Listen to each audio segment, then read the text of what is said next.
Hello. Thank you all so much for joining us today. We are very excited to sort of liven up this rather gray and dreary afternoon with a good conversation about President Donald Trump's first 100 days in office. We have seen over the past 100 days a variety of policies put forward, whether about healthcare or immigration and international conflict, and all of these have been met with mixed reception. So we really couldn't ask today for a better panel of speakers to discuss not only these previous policies, but also the way to consider them while moving forward. So to briefly introduce each of our speakers, today we will have Cheri Bustos. Congresswoman Cheri Bustos, a Democrat, represents the 17th District of Illinois, which is on the far north and west side of the state. Congressman Bustos has been in office since 2013 and serves on the House Agriculture Committee, the House Democratic Policy and Communications Committee, and the House Transportation Committee. We also have former Congressman Bob Dole, a Republican who represented the 10th District of Illinois. He was in office from 2011 to 2013 and 2015 to 2017 and served on the Ways and Means Committee and the Committee on Financial Services. Congressman Dole was an original member of the No Labels movement, which he hoped would end gridlock in D.C. In 2015, he was named the 5th most bipartisan member of Congress. Mr. Dole is now a fellow at the Institute of Politics, teaching a seminar series entitled The True Art of the Deal, Getting Things Done in Washington. And then we have Congressman Ro Khanna, a Democrat representing the 17th District of California, which includes Silicon Valley. Before joining Congress, he served President Obama in the Department of Commerce and on the White House Business Council. Congressman Khanna is an alum of the University of Chicago, and we are happy to have him back on campus. And then leading today's discussion is Institute of Politics Executive Director Steve Edwards. Please join me in welcoming our guests.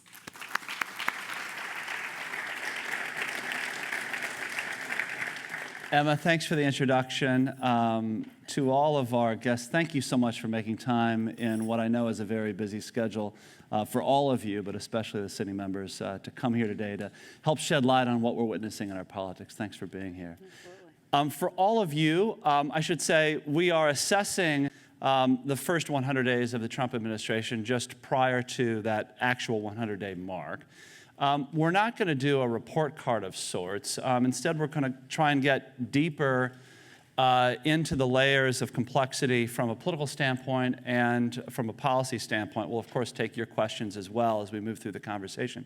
But I just wanted to point out, this is a really interesting mix, not just of congressional representatives, but districts. And I think it offers an interesting lens into not only how these individual members are viewing what's happening, but also what an interesting cross-section of the United States may be witnessing. We have the heart of tech country, a solid Democrat and Clinton supporting districts in your case in Roe. We have one of the last remaining swing districts in the country in Illinois' 10th that Congressman Dole represented.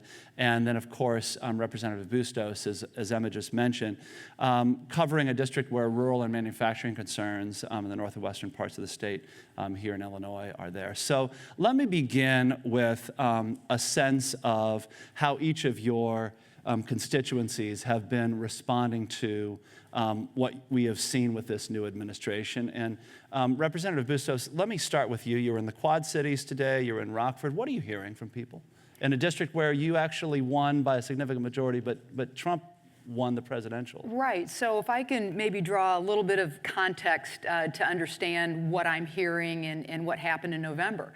So my district covers 7,000 square miles. It's 14 counties, all northwestern Illinois. So if you can picture this, it goes up to the Wisconsin state line. The entire western border of my district is the Mississippi River, and then it cuts east to Peoria. All right. So, and also from a state political perspective, I'm the only Democrat in the entire Illinois congressional delegation outside of Chicagoland. So literally, I am a blue island in a sea of red. And so Donald Trump won my district. And of the 14 counties that I have, 11 are almost entirely rural. And he won every single one of those 11 counties, and in some cases significantly won those. So, but I'll tell you why someone like Donald Trump resonated, because in Knox County, anybody know Knox County, Galesburg, Illinois? Well, about a dozen years ago, a Maytag plant sent every last one of those jobs to Mexico. And the wages there, a dozen years later, still haven't recovered. That story could be repeated in Stevenson County. It could be repeated in several counties all over my congressional district, stories of jobs going to China and going to Mexico. So when Donald Trump said, I'm going to bring your jobs back, despite the fact that he's outsourced his business to 12 different countries, but he said that in such simple terms that it resonated. So he ends up winning. What I'm hearing now is these people who tried Trump, and that's kind of how we're characterizing them.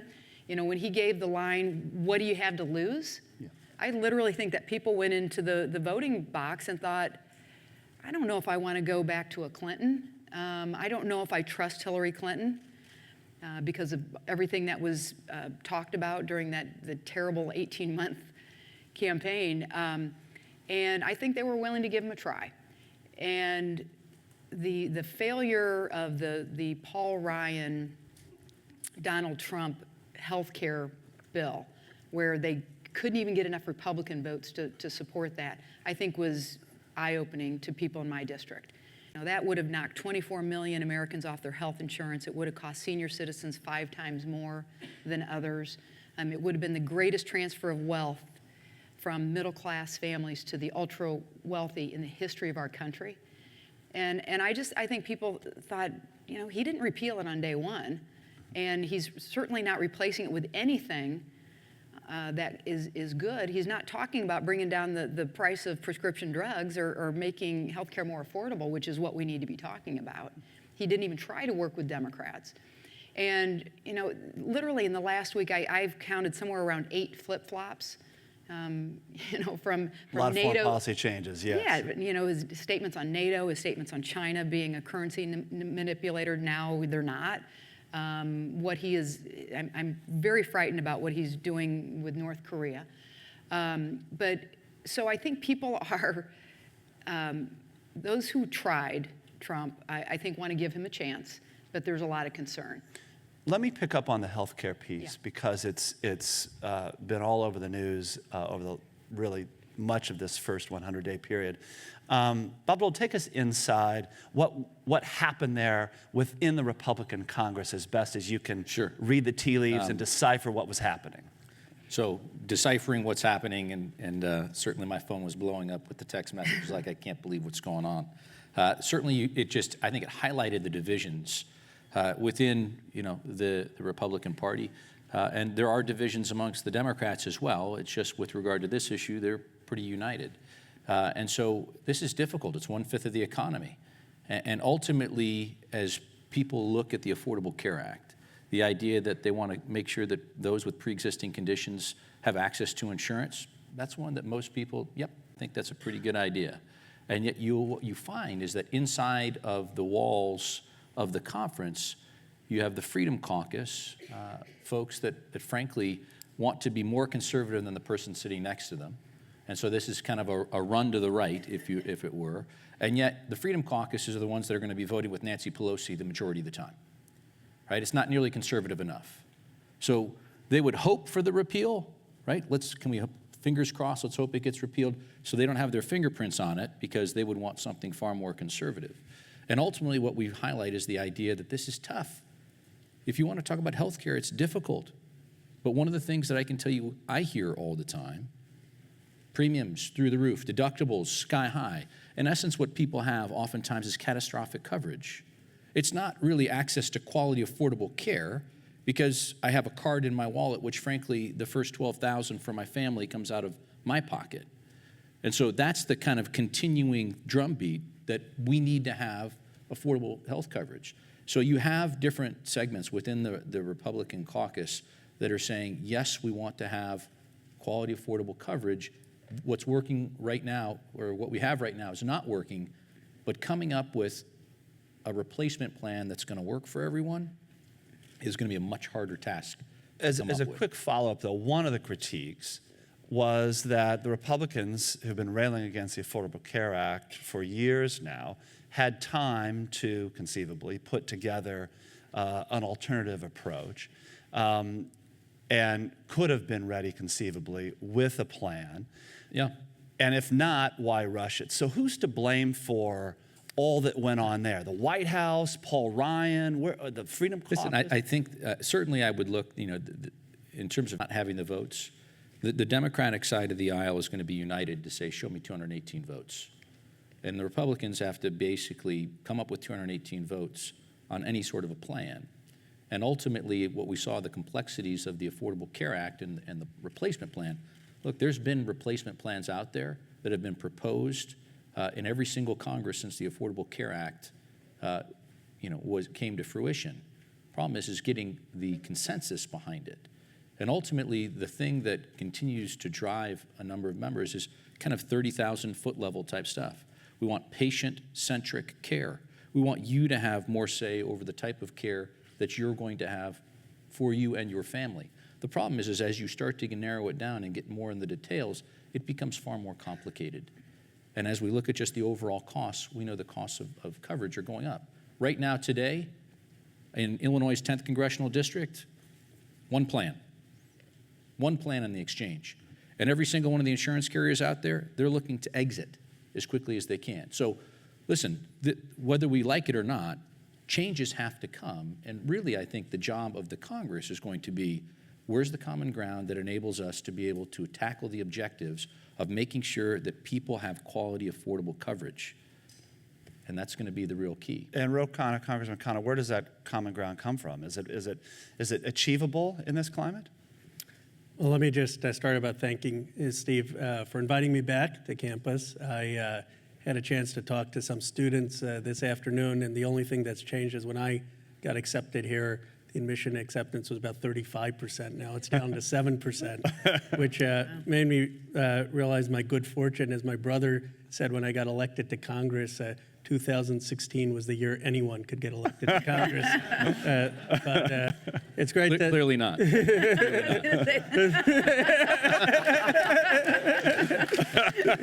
Poor Bob. But it's great to be, Terry Bustos is a leader in Congress for our caucus, so it's great. And I really respect Congressman Dole's affiliation with the Institute of Politics and giving back. I think that there are areas of common ground. One of the things, let me give you an anecdote that surprised me in going to Congress. Kevin McCarthy had this bill of how do we get veteran sort of funding to take a technology course. And he sent out an email to, I think, 20 members of Congress who had technology-minded districts. And so my staff comes up to me and says, Rod, there's this bill. It's getting tech courses for veterans. This is what you've talked about. Do you want to get on it? So I said, of course, yeah, let's get on it. And I say, you know what? Why don't we try? I know I'm a freshman, but let's see if I could be the lead Democrat on the bill, because I campaigned on this. How do we get folks for tech jobs? So my staff comes up to me the next day and they say, Ro, good news, you're the lead Democrat. I said, how did we do that? They said, you're the only Democrat on the bill. And it turns out that it's not that the bill is a bad idea or others, but I think it was sort of a welcome to Washington in terms of there's so many complex factors. And I think what people really want is, even if we can't agree on some of the big things, and I don't agree with Congressman Dole on healthcare. My view would be if there's one healthcare provider, we ought to require a public option to create competition. And we may have a philosophical difference on some of those issues, but we have to find areas where we can, when it comes to jobs or manufacturing, where we can find common ground. It seems like, broadly speaking, in the country, you could divide, this is big oversimplification, but there are two kinds of conversations happening. There are those who supported the Trump administration and supported the president, and who are cheering him on and want to see him double down. And then there are others who are saying, what in the world is going on? everything we've known about politics is being thrown out the window, and we have no idea from one day to the next what the future direction of the country is going to be on any policies. What are the conversations like that you've observed on Capitol Hill? What are members of Congress, new and experienced members, saying about this presidency and how they're operating their business from 1600 Pennsylvania? That it's exhausting. Exhausting. Yeah. Yeah. I mean, literally, like I said, last week we were counting his, he said this on the campaign trail and he's doing this now. He tweeted this and he's doing this now. What he says and what he does end up being two very different things. So you just don't know where he's going to come from. And what difficulties or opportunities does that present as a Democrat in Congress? Well, to Bob's point about, I don't think it was a matter of Democrats wanting to stick together and to the point where the Republicans had to have 218 votes on that health care bill. And I also don't think that the compromise is, instead of knocking 24 million people off their health insurance plan, that, oh, well, maybe just 12. That's not going to be the compromise. The opportunities are to say, that is a bad bill. It will hurt seniors. It will hurt the millennial generation that changes jobs. The younger people here, you guys are going to have a heck of a lot more jobs than I will have by the time I'm dead. Because you'll change jobs more. That's what your generation is. Well, there's a 30% penalty for somebody who lets their health insurance lapse under this Donald Trump, Paul Ryan plan. So the compromise is not on things like that, but I think it's in two areas where we ought to be able to come together and where we can stand strong. And if Donald Trump and Paul Ryan are willing to sit down and talk about what's important to the American public, then we'll get there. And I think it's, number one, the price of prescription drugs. They are hurting way too many people. I had lunch with a physician today who's going to be a new CEO of a health system in my congressional district. And he talked about that as many as 30% of the prescriptions that are written by physicians are not filled. So people will say, I can't afford this. And then on top of that, there's as much as 40% who get the prescription who can't take it the way it's prescribed because they're afraid they can't afford it. That's a problem. We've got to get the cost of prescription drugs under control. Number two, to your point, Ro, and to your point, Bob, you both made it, premiums, deductibles, co-pays, way too high. If you're very, very poor, you'll get subsidized. If you're very, very rich, you can afford it. But if you're in that middle area, which is the preeminent or the predominant group of people I represent, it's unaffordable. So those, I think, are the two areas where we ought to be able to work together. And where do Democrats have leverage is to say we're not going to compromise in areas that are going to hurt seniors, who are going to hurt kids, who are going to hurt hardworking families. But on these other areas, we're here for you. We'll work together. And how do you address those areas? Ro, what do you think? Well, I think one of the things that's been surprising about Trump is that he campaigned one way and he's been governing in a different way. Let me give you a very concrete example.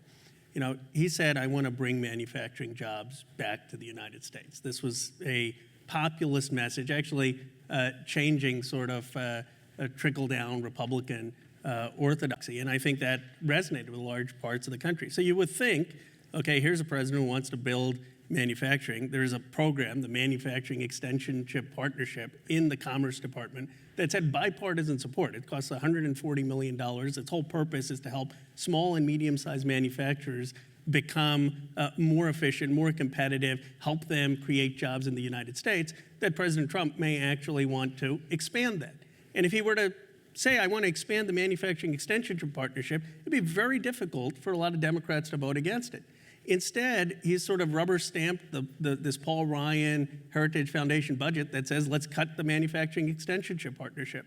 So what surprised me about his presidency so far is I think he isn't governing on the principles that elected him. He won by questioning Republican orthodoxy. Paul Ryan would never become elected president of the United States. I mean, cutting Social Security, cutting Medicare, all of that. Trump won because he realized, he called Ryan one of the dumbest, worst choices for Mitt Romney politically. And it surprises me that he is yielding so much of his agenda to Paul Ryan's Congress. How do you read it, Bob Dole? Well, I don't know that I would say that he is ceding much of anything to Paul Ryan and to that agenda. I think that certainly he has his own ideas about what he wants to do on tax reform, on health care and the like, things that he campaigned on. I think it's frustrating because, again, the things that he was campaigning on yesterday may change today. And so, I think that kind of oftentimes is completely different from the way most people are used to governing or the way Washington's working. So my own take on it is that I think that we're up for a very rough ride in terms of kind of what is going to happen. Are we going to be able to, deal with health care because it needs to be dealt with? Are we going to be able to have some tax reform? Ultimately, we want to make sure that, again, we're putting ourselves on a competitive advantage here in the United States, because right now we are not very competitive, and we're seeing jobs pick up and go overseas. Why? Because they're going to lower tax jurisdictions.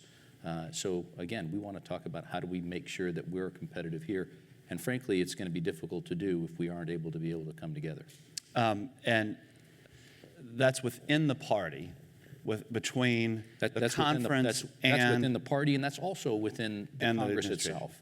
I mean, look, ultimately we know we've got two bites at the apple with regard to reconciliation. That's it. Otherwise, we're going to need, the way the framers have designed our Constitution, to be able to work in a bipartisan way, certainly within the United States Senate. Otherwise, it's going nowhere. So it's a 52-48, and ultimately we need 60 votes in the United States Senate to move things forward, which is why I think it's critically important that we focus on some common ground areas to be able to move things forward for folks in Sherry's district and Rose district and down south as well. All right, and so ultimately, that's going to be, if we're able to do that, we'll have some success. If you were to have a meeting with the president and he said, Bob, what should I do?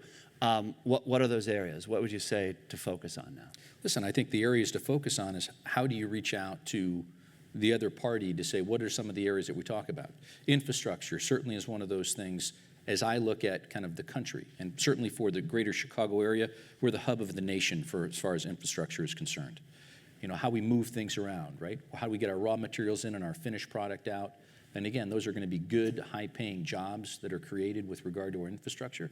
And as we look around the world, our infrastructure pales by comparison to those that are investing in that infrastructure. So there's certainly one of those things.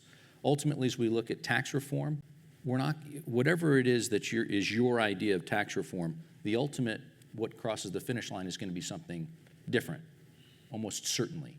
And so basically, it's going to be an outreach to those on the other side of the aisle to say, what are those important things that we need to do that's going to be able to get you on board?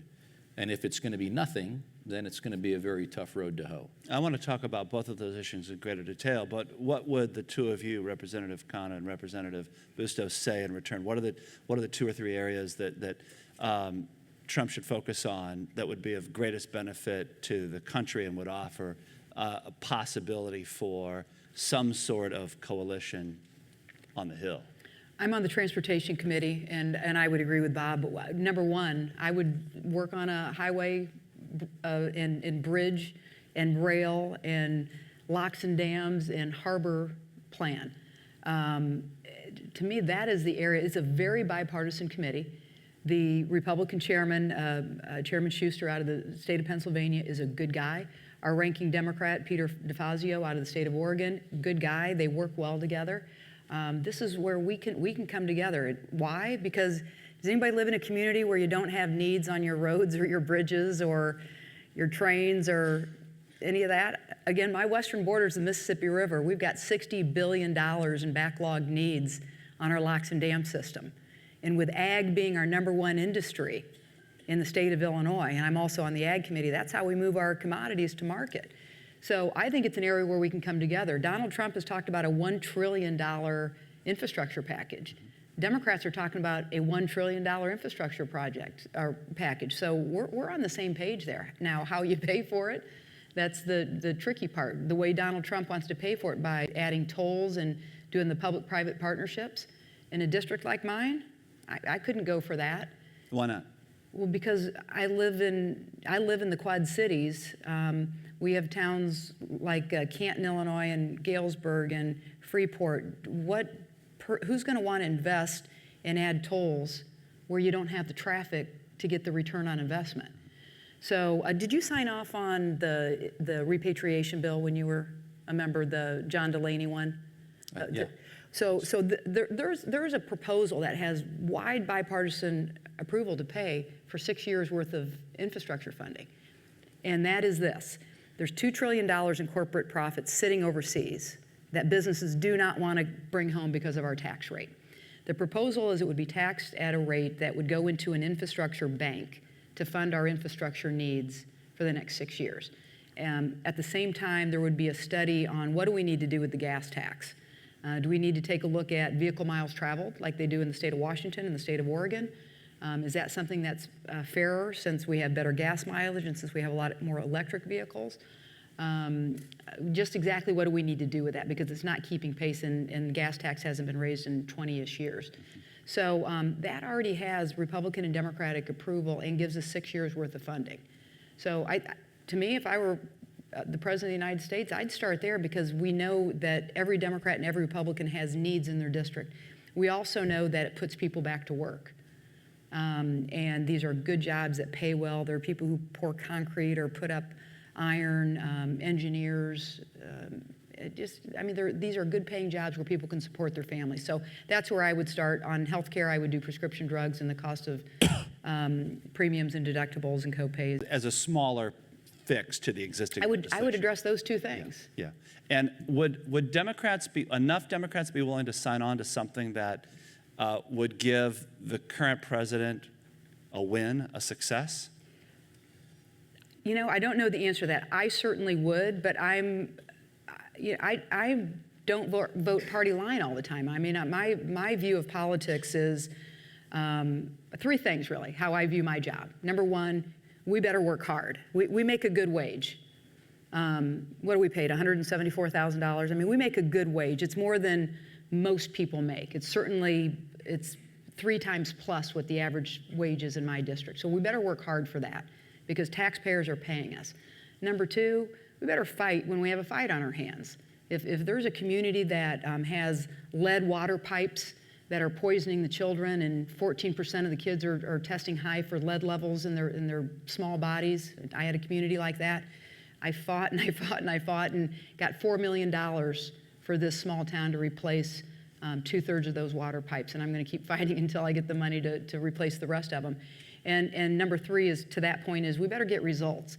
And the only way you get results is if you figure out, you know, like Bob, I was a member of No Labels as well, but where you work across the aisle and build those relationships and find co-sponsors of your legislation that you write from the other party and try to pass legislation that way. I think that's the only way you get results. Yeah, all right. So we have infrastructure and the healthcare elements you mentioned, infrastructure and tax reform.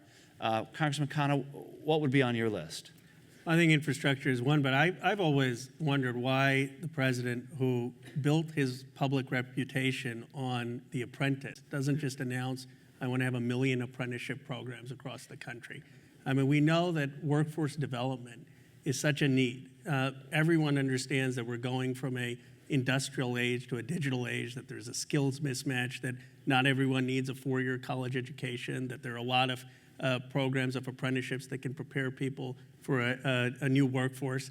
And if he did something like that, it would be very hard for Democrats to vote against it. I mean, you know, when I was on Morning Joe after going to Paintsville, and I made this pitch because I've been told he watches cable news, but so far he hasn't proposed it. But there are things he could do. I mean, you know, to Sherry's point, if he campaigned saying, let's allow for the importation of drugs from Canada, prescription drugs from Canada, if he proposed that, you couldn't have a single member of the Progressive Caucus vote against it. I mean, the Progressive Caucus has been saying that for years. So the question is just, is he at some point going to propose policy ideas that can get support from Democrats as well, some of them which he's campaigned on? Yeah. I want to talk about one, there are a couple of big issues. We've got to talk about immigration. I want to talk about foreign policy as well.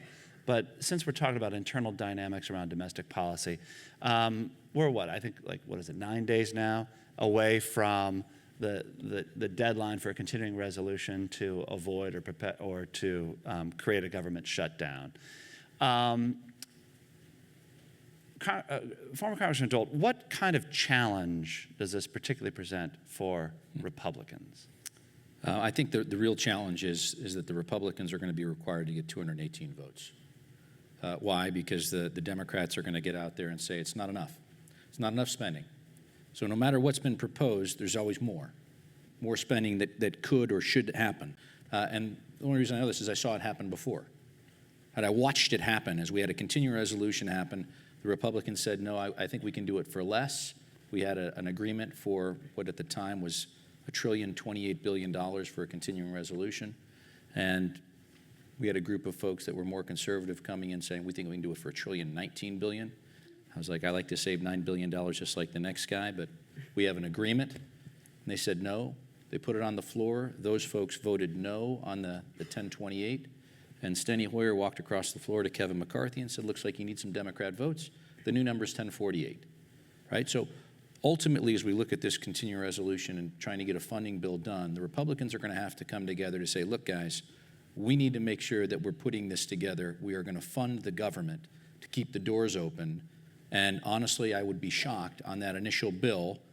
You will see, if you actually watch, you're going to get to 218 votes, and then you will potentially see a bunch of Democrats jump on board, saying that we're going to actually, we voted to do this. But they're not going to do it until the 218, until it actually is passed. And that's going to be tough because the Freedom Caucus folks are going to say it's too much spending. Well, what kind of concessions are they going to want? Conservatives. I mean, they're going to add border wall funding on sort of this? concessions, but ultimately this is going to be, we control the House of Representatives. In theory, we control the Senate as well. We have to have a mechanism to keep the doors of the government open. And if we can't fund the government, this is going to be a huge problem. Well, what's the likelihood that President Trump would have to work with Democrats in order to keep the government open? Listen, ultimately, I think that may absolutely have to happen, in which case it's just going to be a bigger spending package, right? Because ultimately it says, what does the number have to be? What's it going to take? Then it's going to be, there's going to be a number that's out there that the Democrats basically can't say we're voting to shut the government down. What do the rest of you think about the dynamic just right now on what's facing the country over the next 10 days? How serious of a concern is it from where you sit, Representative Khanna?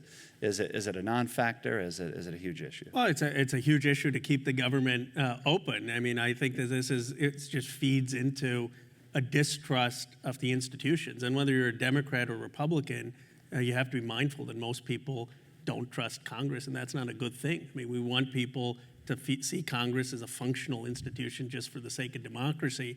And I don't think, I mean, Sherry will know more being in leadership, but I don't think there's anyone on the Democratic side who says, oh, we just wish for the government to shut down for political gain. I mean, as a Democratic Party that wants to do things with government, we want people to have a good view of Congress. The challenge is, and just being fairly objective here, some of the cuts on Meals on Wheels or weatherization programs that give seniors heating programs. I mean, these are things that, you know, George W. Bush would never have cut. You look at the foreign aid budget cuts.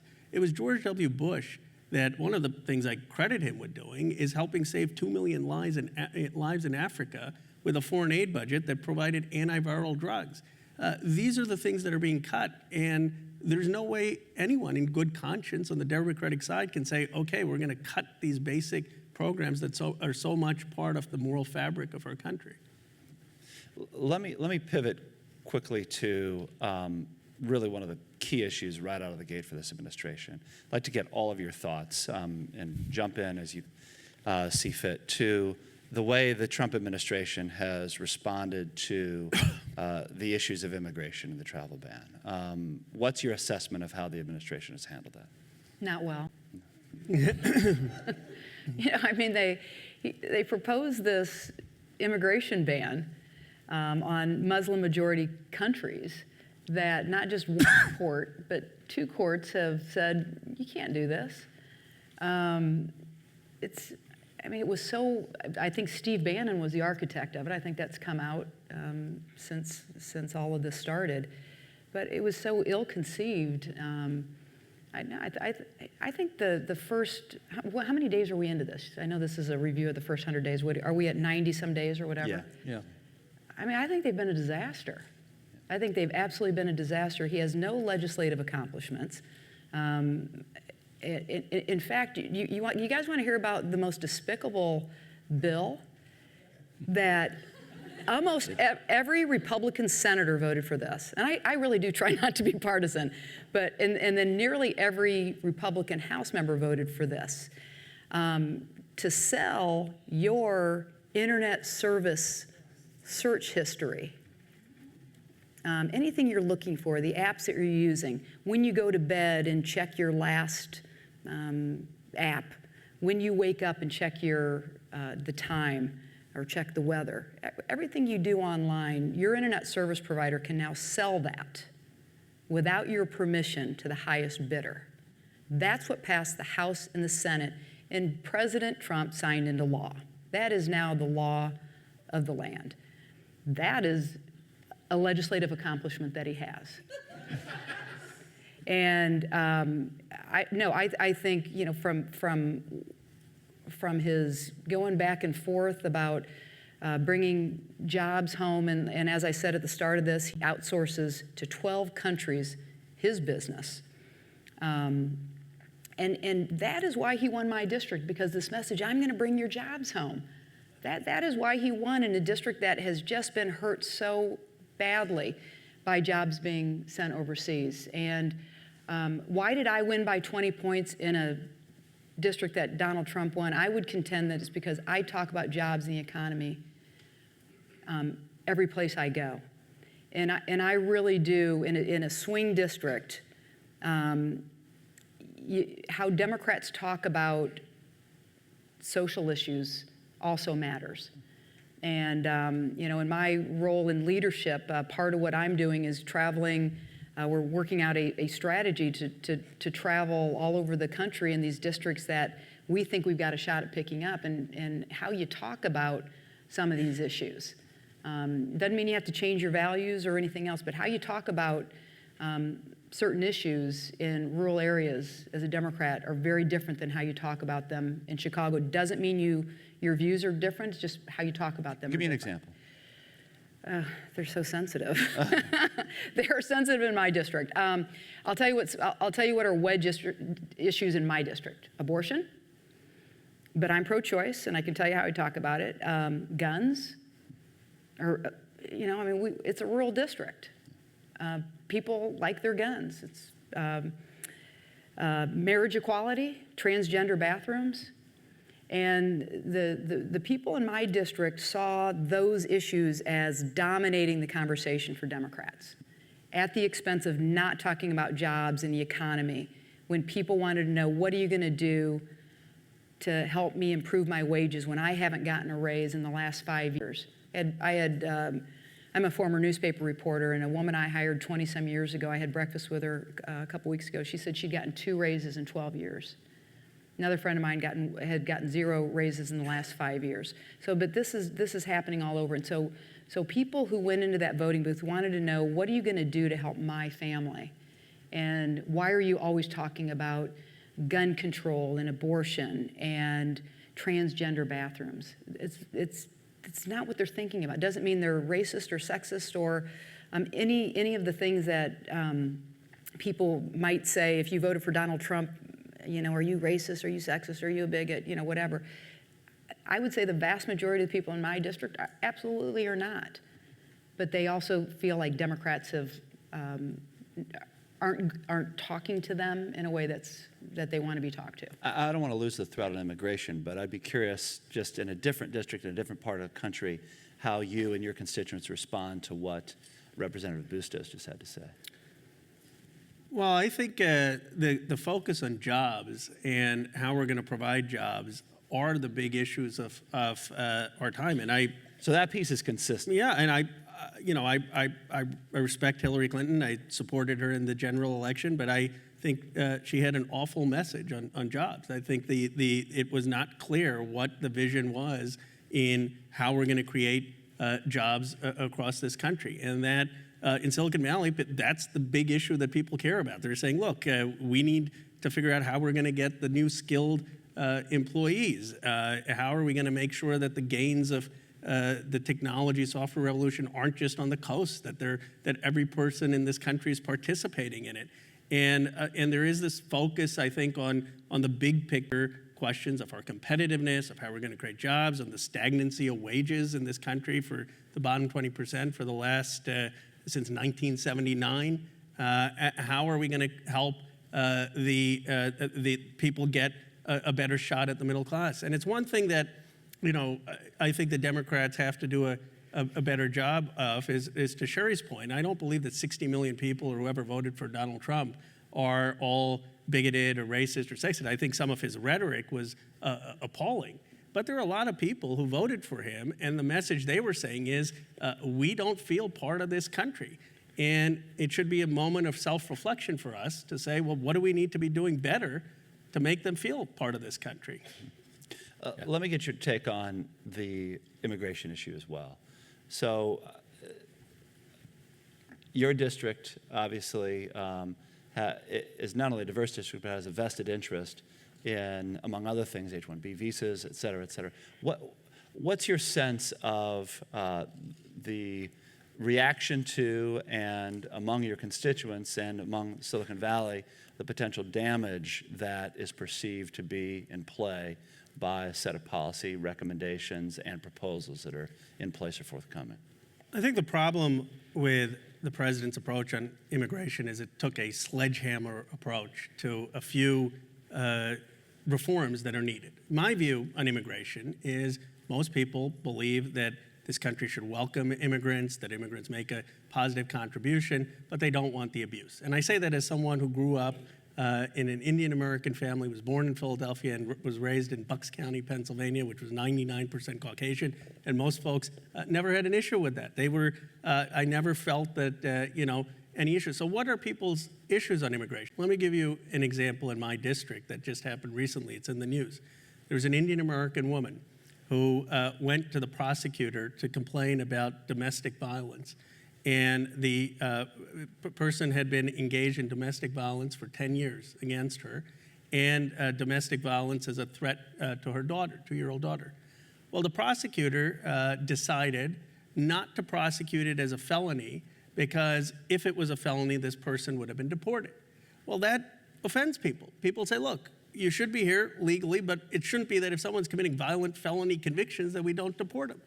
Instead of taking issues where you could have common sense reform, which would say, look, we want immigration, we recognize most immigrants come here to make a contribution. There's some abuses where on the H-1B visa where people are underpaid, or there's some abuses where violent felons should face consequences, which I think would have gotten broad support.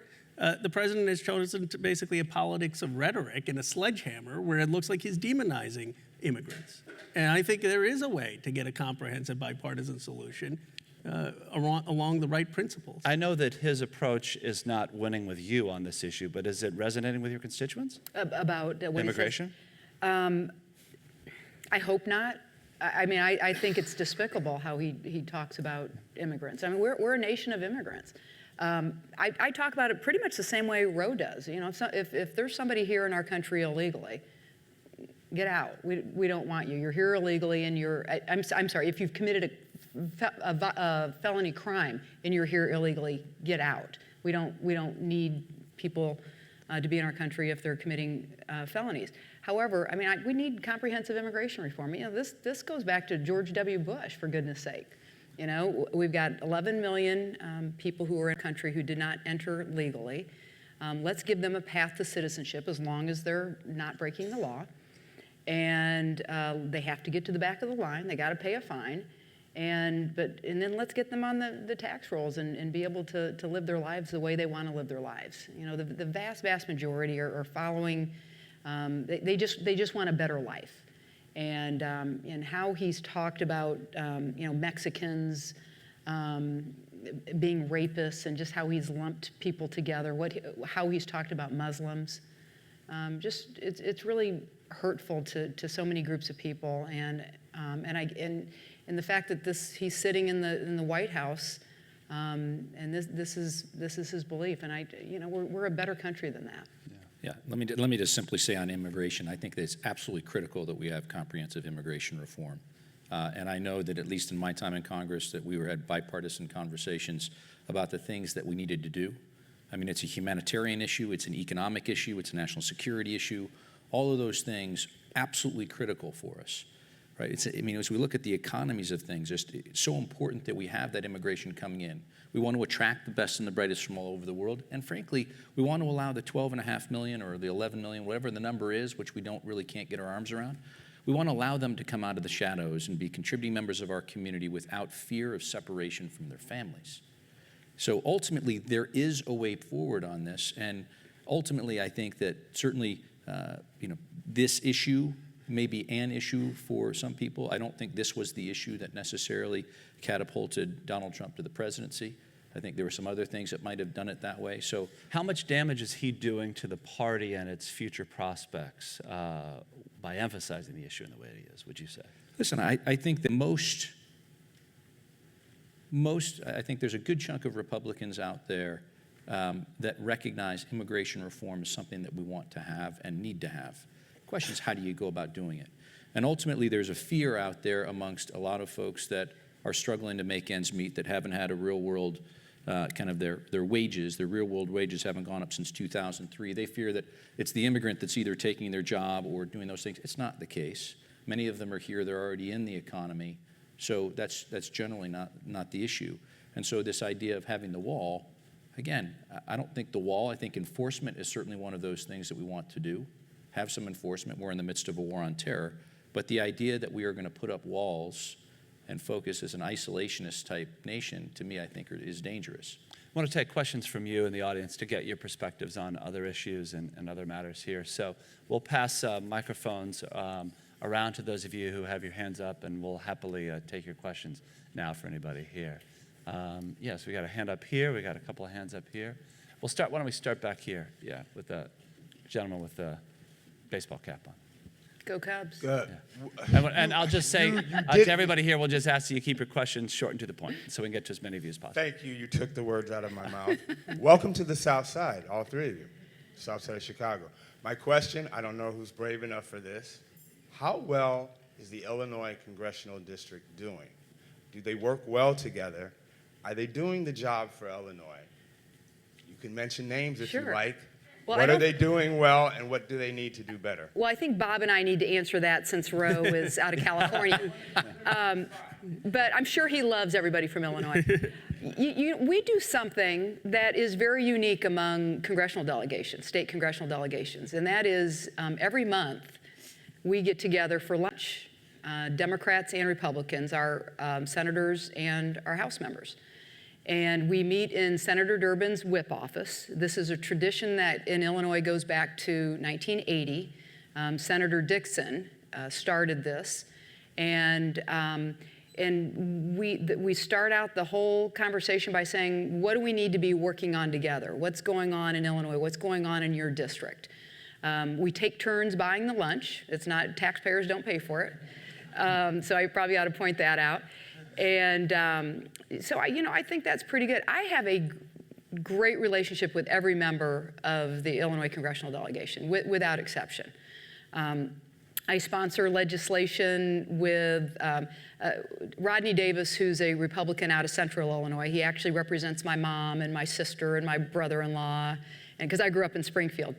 And he and I were elected the same time, so we got to know each other right off the bat. But we have introduced, I can't even tell you how many pieces of legislation together that benefit the state of Illinois. When I talked about the locks and dams, we sponsored that together, and when Senator Kirk was in, Kirk and Durbin came together, Republican and Democrat, to sponsor the Senate version. It's a unique funding way of improving our locks and dams. We've also looked at the FEMA, the Federal Emergency Management Agency funding formula when a natural disaster hits downstate Illinois to make sure that our communities are helped. But that's my assessment, that we work well together, we like each other.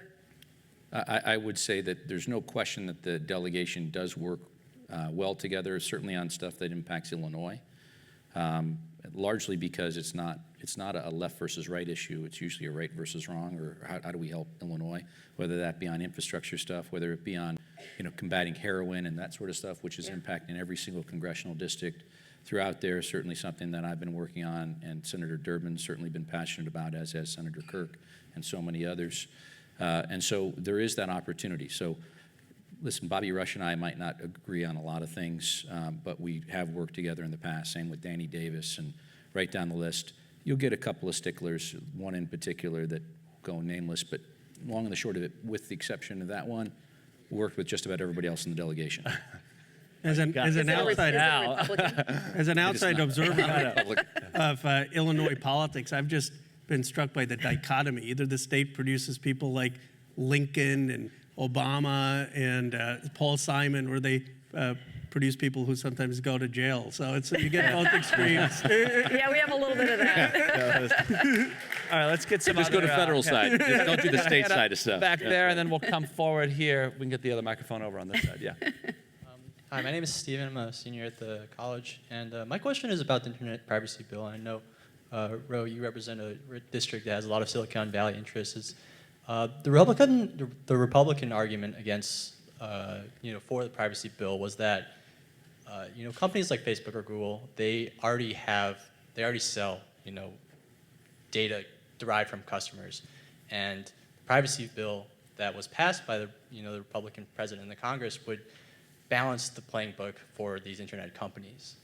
What is your argument against that? Like, why, it seems like their argument was that, Facebook or Google, they had these advantages over these internet providing companies, and, it was just leveling the playing field so that, there isn't a, disadvantage to some companies over others. It's a great question, and the solution, if Facebook and Google are also involved in possibly selling consumers' data, is not to say let's get rid of the regulations on the internet service providers. It's to say let's have more regulations on Facebook and Google. And if the Republican bill had said, look, there is this disparity and we need to tighten the FTC enforcement on privacy rights for consumers over Facebook or Google, I would have certainly voted for it. So they're saying, look, we have this something that Facebook and Google may be doing wrong, and as a solution to that is let's empower all the ISPs to do what's wrong, makes little sense to me. Yeah, I think it's also interesting, if I can just note, when was the last time you purchased an app on your phone and actually read the 5 or 7 pages before it says accept? Chances are you probably don't. You just hit accept. If you actually look at those things, like for instance, Uber, you give them permission to go into your phone, download every single contact that you have, right? Which to me is offensive, right? We want to limit that. So ultimately, I think that perhaps the window going forward is, because again, you're going to find a lot of folks out there, certainly on the conservative side of the track, that want to talk about privacy. So they're level the playing field, make that illegal for them to be able to mine your own data. Yeah, we'll go here and then to this woman next to you. Yeah. A couple of things. One, the issue with the Affordable Care Act. In every major piece of legislation that's happened,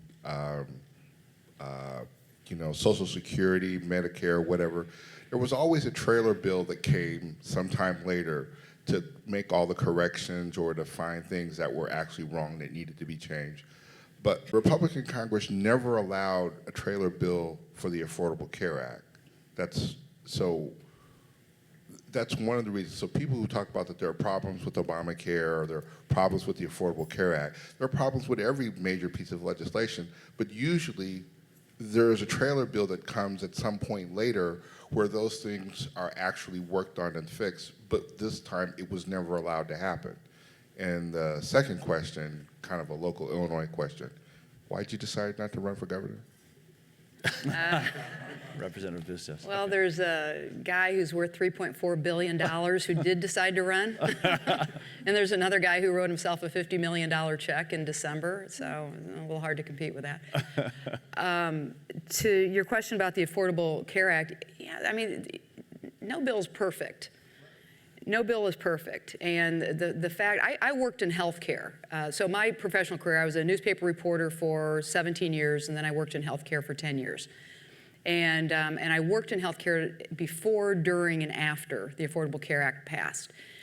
We all knew, anybody who worked in healthcare and anybody who followed this knew that we were on this unsustainable path. Something was going to have to change. Patient outcomes were not getting better. Costs continued to go up at double-digit rates. Just this total unsustainable path. So the Congress, and I wasn't in Congress at the time, but passed the Affordable Care Act. And the after effects are that, we have 20 million Americans who are insured now who weren't before. Our children, probably a lot of, any student here on their parents' insurance? Raise your hands. I know, up to age 26. I have 3 boys. 2 of the 3 were under 26 when that passed and had jobs that didn't offer health insurance. So my husband and I could help them. The fact that insurance companies can no longer discriminate against people with pre-existing conditions. You don't have to raise your hand if you have a pre-existing condition, but I'm guessing everyone in this room probably has a family member with some kind of pre-existing condition. If we're going to go back now under this Donald Trump, Paul Ryan plan, before those days, we are going to hurt a lot of people. Again, back to we've had several conversations tonight about what we could do, but let's address prescription drug costs and the costs of premiums and deductibles and copays. And I think people would be pretty happy if we did that, as opposed to passed anything that this new bill has in it, because it would hurt a lot of people. The difficulty, of course, is how and where the money come from and risk pools and all that kind of stuff, right? Which gets into the complexities you were talking about earlier. We have a hand here, and then we'll go there, and one over there. So we'll start here first. Yeah, if we can get. Do we have a creeping constitutional crisis in this country, and how are we going to resolve it? We've had 2 presidents in 16 years that lost the popular vote. We also have half of the states in the country that have 1/6 of the population, but have 50% of the votes, including in the Electoral College. And we now are seeing an incredible split between the so-called rural areas and the urban areas, even in the reddest states. If you look, where is the kernel of blue in terms of counties? They're always the big cities in those completely red states, and vice versa. If we get another president that loses the popular vote, then what? And how much longer can a state of the power and economic heft of California be willing to be part of a United States of America that ends up producing these results? Who wants to take that first? Put on your Okay. con law, American history, poli-sci, You want to jump in, California? and sociological hats. I will say this, and I'll address your question, but there was right after the election, there were some people in California clamoring for the secessionist movement, and I criticized that very, very strongly. I criticized it because I said, look, at Silicon Valley, we have to have a humility. Yes, there are some people in their 30s and 40s who've built Facebook and Twitter and made millions and billions of dollars, but there are people who've died for this country. There are people who marched for civil rights. There are people who've sacrificed so much more to make America what it is. And let's not be so arrogant to think that Silicon Valley or California doesn't owe a lot to the larger American project. Now, I think it's a philosophical debate about an electoral college or popular vote, and there are good arguments for the popular vote. But here's what I don't think is healthy. I don't think it's healthy for Democrats to just think, or Republicans, let's just play to running up the score in California and New York, even if we were to win. Is that really the type of nation we want? I mean, we need to figure out, how do we find some common ground? How do we reach out? I mean, I was in Hal Rogers' district in Appalachia, 99% Caucasian. My district is 50% foreign born. His district, 99% born in Kentucky. I was treated with a lot of great respect. That type of conversation has to happen. And I think part of the electoral process at least forces us to find common ground, because it's not just about winning elections, it's about figuring out how we're going to govern. And in my judgment, that was really the impulse that propelled Barack Obama. I still think his greatest speech was in 2004 at the Democratic Convention. I believe he was elected not to do healthcare or the economy. I think he offered an aspiration of making us one America, and I think a lot of people still want that. We'll go here with a question. Sure. Let me, if I can, just jump in on some of that. Part of the problem that we have is, what are the rules of the game? The rules of the game for the election are we're going by the Electoral College. So I would have advised whomever was running for president don't spend a lot of resources in California. It's not going to come the Republican way. Don't spend any time there, maybe a little bit if you're going to go in and raise some money. But ultimately, if we go to a popular vote, aren't we then basically saying to those heavily populated areas, you're going to have a lot more say in the weight of this election? You're going to have a lot more access? Can you imagine? I mean, right now, Iowa has far too much, I would argue, influence, access, as does New Hampshire, in terms of just people. And having done events out there saying, would you want to come listen to a presidential candidate? They're like, I'll see him next week at somebody's backyard barbecue. I mean, it's nuts.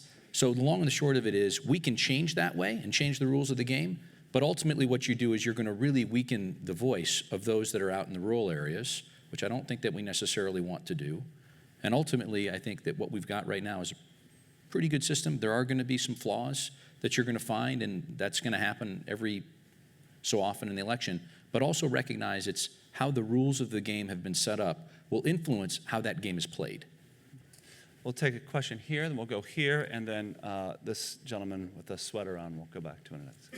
You guys all talked about immigration reform and how something has to happen, and that you all believe that something has to happen.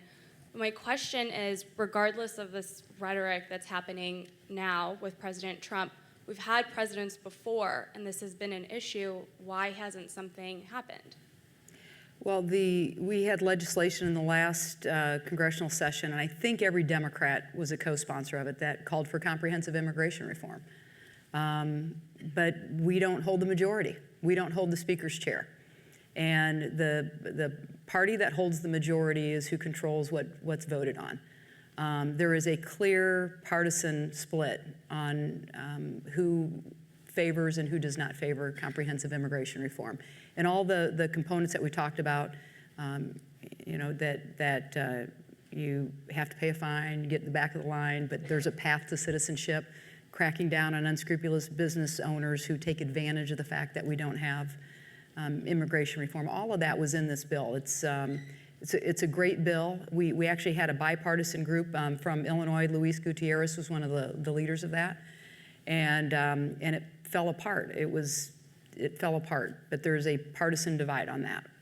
Is it a numbers game or is it an intensity gap, Bob? You know what I'm saying? Yeah, no, I honestly, I think that Because there are a number of Republicans. there was a gang of 8 in the House. Everybody talks about the gang of 8 in the Senate. There was a gang of 8 in the House that actually there is pen to paper on a bill, right? That actually talks and is very tough on enforcement after we allow this event to happen, and again enabling people to do it. And so the ultimate thing is how does this move forward? This was moving forward until Eric Cantor lost his primary.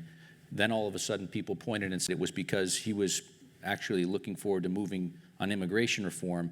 The knee-jerk was, well, we can't be moving forward on that. But ultimately that discussion of the gang of 8 in the House broke down, I'll just say it wasn't breaking down on the Republican side. They actually had a majority of the Republicans that would have voted for it. Were it to move forward, right? The fear was if it's not moving forward, just to stick your neck out on something that's not going anywhere. They weren't willing to do that. But if it was moving, the votes would have been there for sure. Let's take a quick question here and then one last question before we wrap. Yes. My name is Kathy Williams, and the conventional wisdom seems to be that Donald Trump won because he campaigned on jobs. Mm-hmm. The three of you seem to feel that jobs are critical, that we have to go forward with the jobs and you can get bipartisan support on jobs, but we don't see that happening. I mean, Obama campaigned on jobs as well and had infrastructure bills that were to be rolled out and create high-speed rails, and none of it ever happened. So we don't really see the movement forward on jobs, either Democrats or Republicans. Well, if I were President Trump, I'd certainly be looking for a win about now. Again, almost 100 days into if you look at historically, presidents in their first 100 days have massive successes, right? Because there's a honeymoon period. The American public's excited about the new opportunities. And I told you his legislative success was to mess with the public and compromise your personal information. So if I were Donald Trump, I'd come up with a jobs package. I've written him a letter to say, you said you were going to have this anti-outsourcing plan, this jobs bill. People in my district are waiting for that. You know, what is your plan? Because we're here to work with you. And, you know, there's so many good pieces of legislation. Democrats have a package called Make It in America. And last legislative session, we had something like 40-some bills that all talked about how we're going to make products in America again. I've introduced something that calls for using American steel on all of our water projects. You know, we should be using American steel. I've got a steel plant in my district. I want to make sure that we're using steel made in America. And you know, when Donald Trump decided to go forward with the Keystone Pipeline, he exempted them from using American steel. I kid you not. I kid you not. So that's what I would be doing if I were the brand new president, is coming up with a great jobs bill, because you know, God knows we need to make sure that people have opportunities to a better life. We'll have our last question from right here in the center aisle. Yeah, given that California already utilizes an independent redistricting commission and that Mr. Duld's former district is perpetually competitive, I'd really like to focus my question on Ms. Bustos. Now, your district, formerly represented by Phil Hare, is known to be an obvious gerrymander to combine some urban Democratic pockets of Western and Northern Illinois. I'm just wondering, since Democrats have a lot to gain nationwide, but some seats to lose potentially in Illinois, are you willing to make elections fair in supporting an independent redistricting commission in Illinois, in which case you would have no role in deciding your constituents? Perhaps you'd lose everything south of Harrison, Mercer counties and gain the balance of the Rockford media market, so Ogle, Winnebago, and Boone counties. Would you be willing to commit to having a more competitive district, even if it imperils your seat for yourself in the future?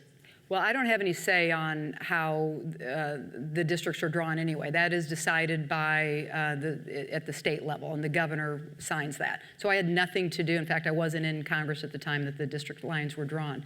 However, I do represent a district that when Lane Evans was in it, so I'm going back 3 congressmen, it was considered one of the most gerrymandered districts in the country. Somebody used the line that it looked like when they drew it, it was a rabbit on a skateboard. Because it literally, like, it went down to it had one alley in Springfield, and I mean, if you saw this thing, you'd go, what in the heck? How did they do this? But my answer to you is, I think districts ought to be drawn fairly. I think, to your question about the Constitution, I think the biggest threats that we have to democracy are money in politics. We desperately need campaign finance reform.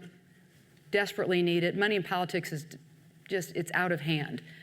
And then I also think we need to come up with a way, but nationally, not state by state, but nationally, have a fair system to draw boundaries. And I think we're a lot healthier as a nation if we had more districts like mine and like Bob Dole's. Because what's yours on paper, 50-50? No, mine's a D10, D+10 district. Well, I don't know how you won that, but that's hard to win in a D10. But my district on paper it's a 50-50 district. You know, so how do I behave? Well, I work across the aisle because I know that's what people want. And what do I do when I'm not out in Washington, D.C.? I'm home, and I'm doing supermarket Saturdays where I'm walking the aisles, and while grandmas are buying their Fruit Loops and moms are buying their diapers for their kids, I'm introducing myself and asking what's on their minds. I do something called Sherry on Shift, where I job shadow, and I've been a beekeeper, a UPS driver, I've processed carp. Very not a good idea to wear sandals when you do that. But I've done 50 or so of these where I job shadow people, and I get to know them at a deeper level. And but I do that because that's the expectation of people I serve. They want to make sure that I'm going to all 14 of these counties and touching every corner of the 7,000 square miles. But if you're in an 85% Democratic district or Republican district, you know, they're probably pretty safe if they don't work really, really, really hard. But We're at full time, but I want to give Congressman Khanna the last word. And here we are at the University of Chicago at an Institute of Politics event that's all about inspiring the next generation of political and public service leaders. You are a manifestation of that mission, even though you predate us on this campus. What advice do you have to this current generation, some of whom may be wondering whether it's worth it to get involved at this point? Well, I think of my own grandfather's story, who inspired my interest in public service. He spent 4 years in jail in Gandhi's independence movement in India, dedicated 40 years of his life to fighting for India's freedom. And certainly the challenges we face in our body politic aren't that dramatic, and they're not as dramatic as people who marched for women's rights or civil rights or served in World War II or served in the Vietnam War. One student had asked me at a town hall and said, why should we just not give up about politics? And I said, that's quite self-absorbed, because a lot of people fought a lot harder and sacrificed a lot more so that you could have the freedoms you do. And I think there's an obligation to serve. The country needs it. And my only, to the extent that there's any advice, I'd say to the lady's question about jobs, I think part of the reason that we haven't had successful just programs of jobs is it's a really hard question. The country is going through profound change. There is automation. There is globalization. Jobs are being lost. There's no easy solution. And I think that what we need more than anything is nuanced, deep thinking. And you'll learn the skills of politics. It's easy to learn eventually how to fundraise and how to write press releases and how to knock on doors. But I think what we really need is more ideas. And I think the best thing you could do at the university is to engage in thoughtful dialogue, considering other perspectives, engaging in the big ideas, because our country is going to need the next generation to help think about what those jobs are going to be and how to prepare people for those jobs. Well, I want to thank you for those words, and all three of you for engaging the thoughtful exchange filled with ideas. Please join me in thanking Congressman Khanna, Bob Dold, and Congresswoman Jerry Bustos. Thank you all so much. Greatly appreciate it. Thank you.